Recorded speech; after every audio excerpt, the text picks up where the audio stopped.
Now coming to next lecture, that is I/O interfacing, nothing but input output interfacing with 8085 microprocessor, right? Now in previous lecture we have seen memory interfacing, nothing but we are connecting a memory chip to the microprocessor, where a microprocessor want to read the data or the instruction bytes from a particular memory, right? Now that we have seen under here memory interfacing, right? Now another type of interfacing by a microprocessor is nothing but I/O interface, right? Now let us discuss this in detail, right? Now what is mean by I/O? Nothing but input output, right? Now here we are interfacing. Interface is nothing but the path for the communication between two components, right? Interfacing, what is the meaning of interface? We are creating a path for communication between two components, that is nothing but interfacing, right? Now coming to I/O interfacing, now in this we will interface a microprocessor, nothing but 8085, with the input device or output device, right? Now here microprocessor reads data from input devices like keyboard, scanner, right? It will take keyboard, scanner, etc. It will read data from input devices like keyboard, scanner. It will read data, right? Now coming to writing the data, nothing but it will give the result, right? Through which it can provide the result monitor, and another one is printer, right? Now MP reads data from input devices like keyboard, scanner, etc. and MP writes data, nothing but gives the result, right? Gives the result through output devices like monitor and printer, etc. right? Now let me draw its diagram.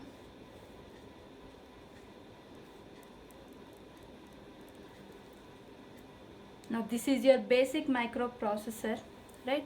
Now here you have input device. Let us assume here you have input device like keyboard through which you are providing the input, and next one is scanner, it is scanning the input, right? Now these are the examples of input device. Now here you have output device through which you can write the data, right? Like monitor, printer, etc. right? Like monitor, printer, etc. right? Now here how you will communicate through address bus, data bus and control bus, right? Now here you have address bus, which is an unidirectional bus, and next you have data bus, which is an bidirectional bus, right? You have, and another bus is control bus, right? Now here you are reading the data from input devices, and here you are writing the data to output devices, right? Read operation is done through input device and write operation is done through output device, right? Now here input device can access address and also address bus while interfacing, right? Similarly input device can also access data bus, right? Now similarly output device, once though this output device is interfaced with your microprocessor, now in order to create a path, first it has to get access to the address bus and similarly data bus, right? Address bus and similarly data bus, right? Now this is the basic reason for interfacing of a microprocessor with the input device and output devices, right? Now you have a basic microprocessor, nothing but 8085, right? How to interface your I/O device with the microprocessor we will see later, right? Meanwhile you have to have a brief idea about this term I/O interfacing, right? Interfacing of your microprocessor with the input device in order to read the data, that input device like keyboard, scanner, etc. and microprocessor is interfaced with your output devices in order to write the data, reading operation and writing operation, right? Now these output devices like printer, monitor, etc. right? Now once those are interfaced, they can access address bus and data bus, right? Once the microprocessor is interfaced with your I/O input device and once the microprocessor is interfaced with your output device, they can get access of your address bus and data bus. This is the description of your basic diagram, right? Microprocessor is interfaced with your I/O devices in order to read the data or in order to write the data. Through input devices you can read the data and through output devices you can write the data, right? This is a brief idea, right? Now coming to I/O addressing. Now here you can interface your I/O device with your microprocessor in two different ways. Now what is meaning of I/O addressing? MP identifies, MP is nothing but microprocessor, right? Now microprocessor identifies I/O devices. Microprocessor identifies I/O devices by their unique address, right? That means every I/O device is allotted with some address. Using that address, microprocessor will identify a particular I/O device. You have several I/O devices, right? Now you can connect number of I/O devices to your microprocessor. Now if a microprocessor want to select a particular I/O devices, right, that can be identified by that address of I/O device. This is how you will address I/O devices, right? Not only, see here you have two different types. In one type you can connect 256 I/O devices. In another type you can connect 65,536 I/O devices, right? Now among that number of I/O devices, if you want to select a particular I/O devices, how you will select? They will select by their address. That means you have to provide address to your I/O devices in order to get selected by your microprocessor, right? This is how you will select the I/O device, right? Now microprocessor will identify I/O devices. That means microprocessor will identify I/O devices by their address, right? By their address it will identify by that particular address of I/O devices, it will identify the I/O devices, right? Now here I/O addressing, right? I/O addressing is of two different types, right? We call it as I/O interfacing is also two different types. One is memory mapped I/O.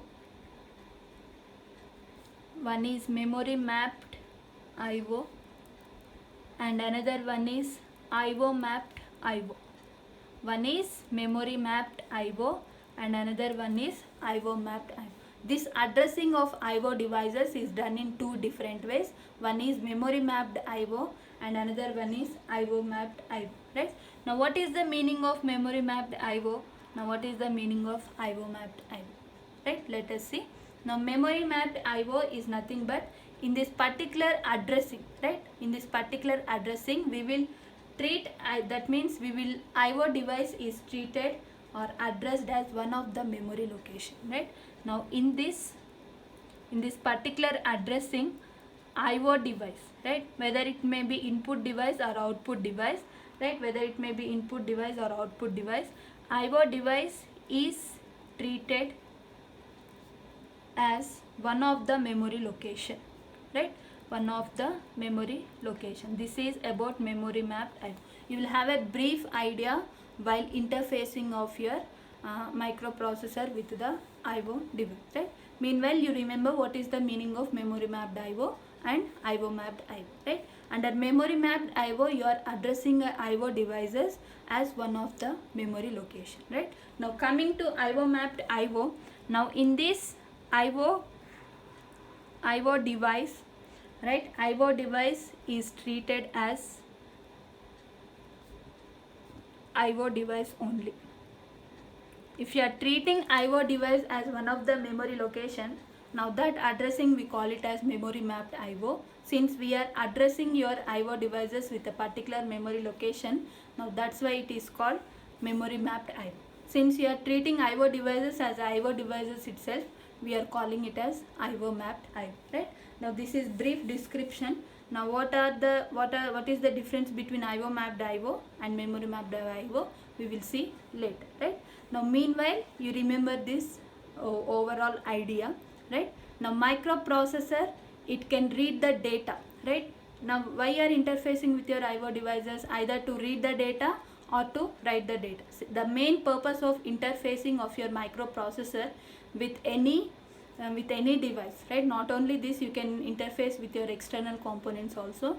Now what is the main purpose? Either to read the data or to write the data. Now coming to I/O devices, now here we are interfacing a microprocessor with the I/O devices, right, input device or output device, in order to read the data or to write the data, right?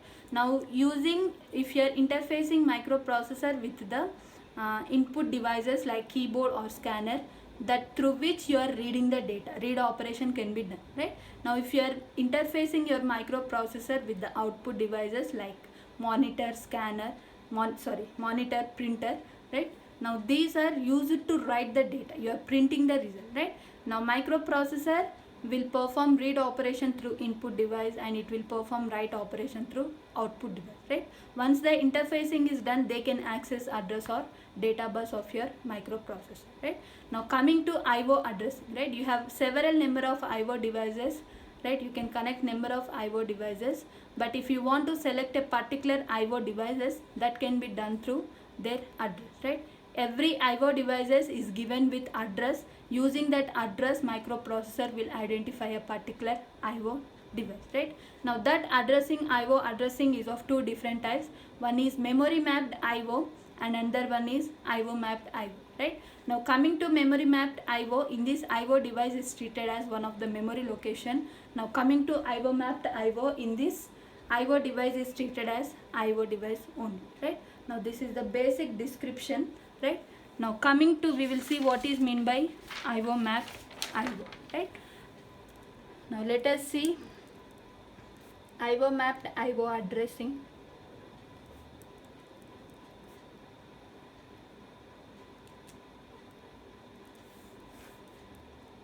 IO mapped IO addressing. Now in this, right, in this addressing, right, in this addressing we can use only 8 address lines. 8 address lines are used.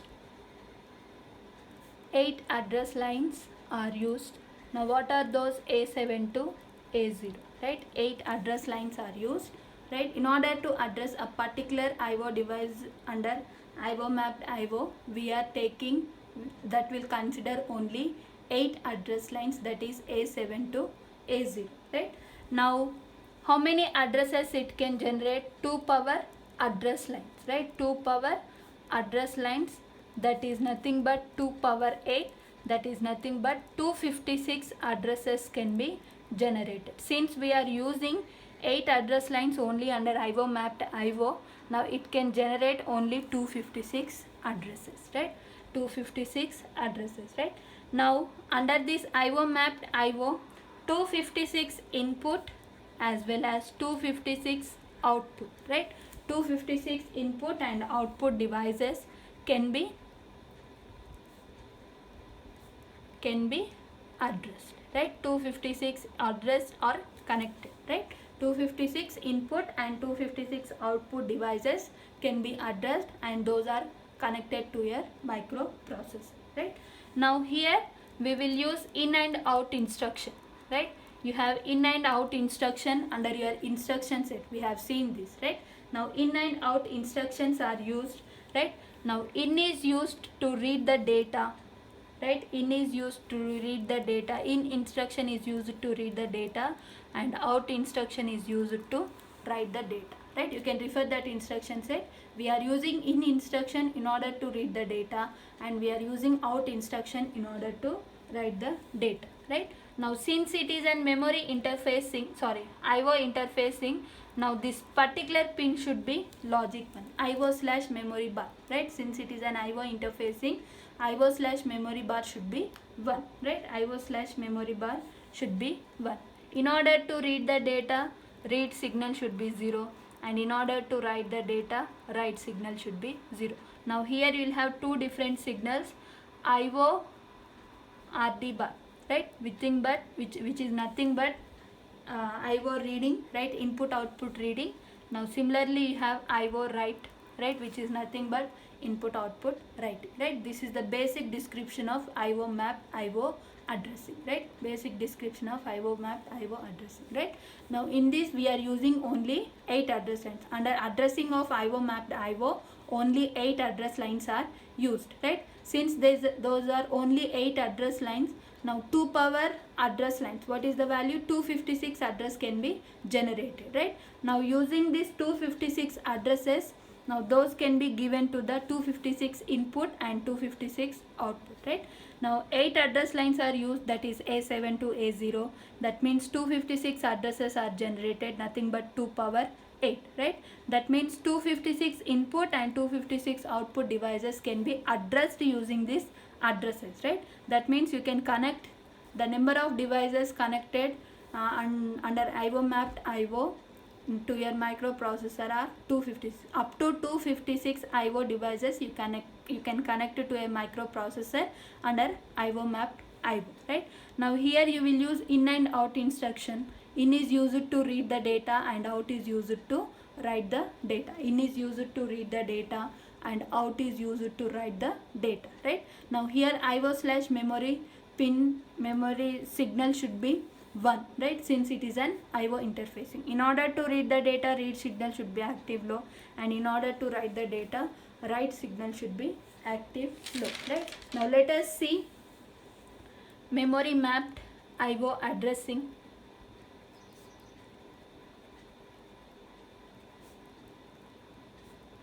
Now let us see memory mapped IO addressing, right?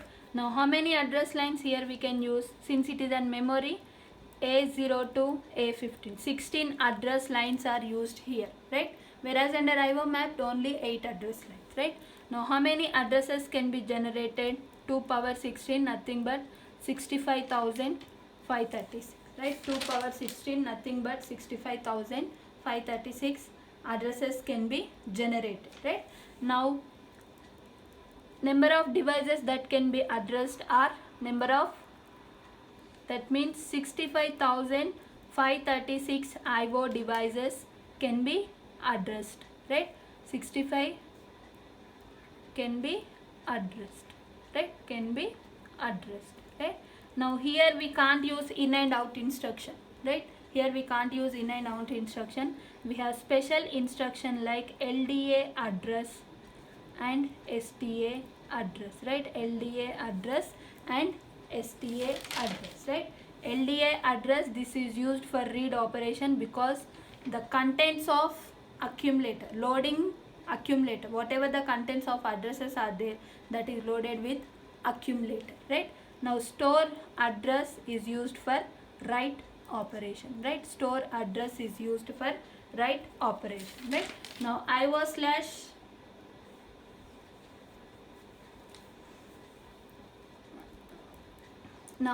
slash memory bar should be 1,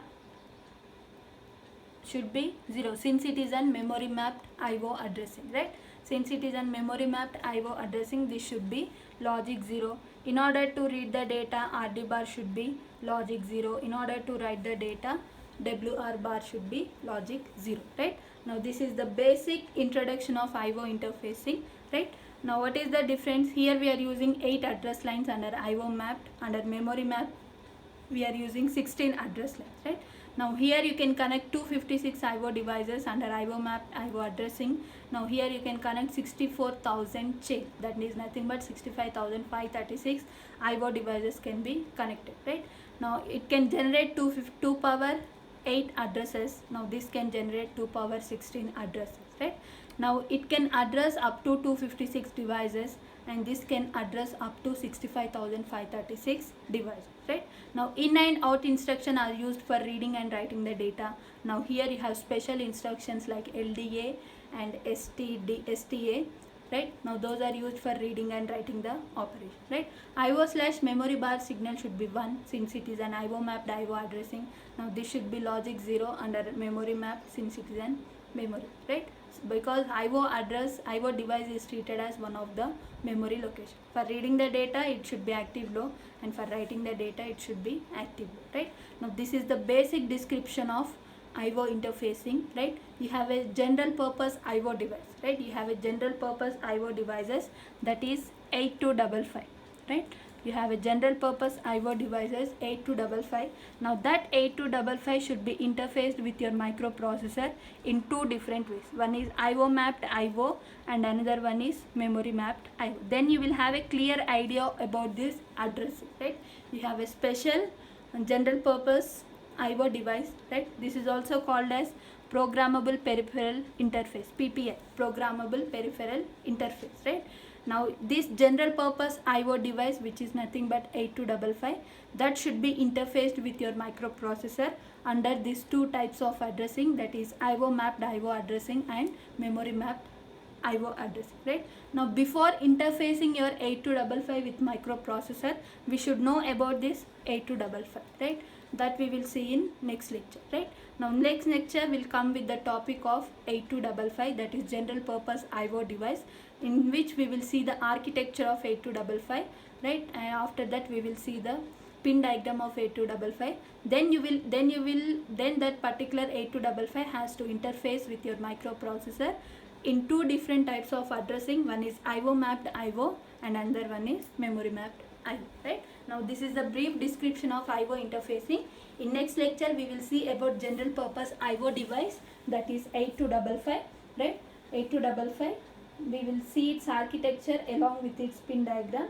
Then you will interface your IO device with your microprocessor under IO mapped IO as well as memory mapped IO, right?